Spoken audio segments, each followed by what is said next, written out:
এটাই তো বিশ্ব চ্যাম্পিয়ন আর্জেন্টিনা। কঠিন পরিস্থিতি থেকেও কিভাবে ম্যাচে ফিরতে হয় সেটাই আবারও প্রমাণ করল লিওনেল মেসির দল। ব্রাজিল কিংবা পর্তুগাল যেখানে পারেনি, সেখানে মিশরকে ৩-২ গোলে হারিয়ে কোয়ার্টার ফাইনালের টিকিট নিশ্চিত করেছে ডিফেন্ডিং চ্যাম্পিয়নরা। তবে ম্যাচের শুরুটা ছিল পুরোপুরি মিশরের দখলে।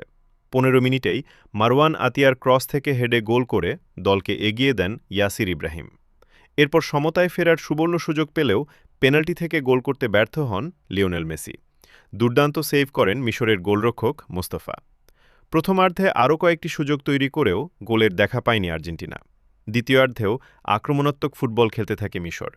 ৬৭ মিনিটে হাইশেম হাসানের অ্যাসিস্ট থেকে মোস্তফা জিকুর গোলে ব্যবধান ২-০ হয়ে যায়।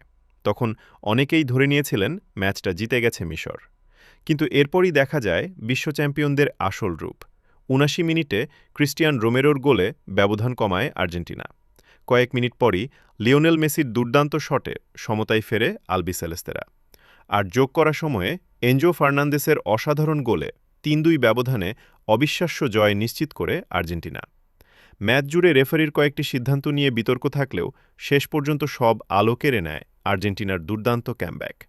আবারও প্রমাণ হল, শেষ বাঁশি বাজার আগে বিশ্ব চ্যাম্পিয়নদের কখনোই হিসাবের বাইরে রাখা যায় না।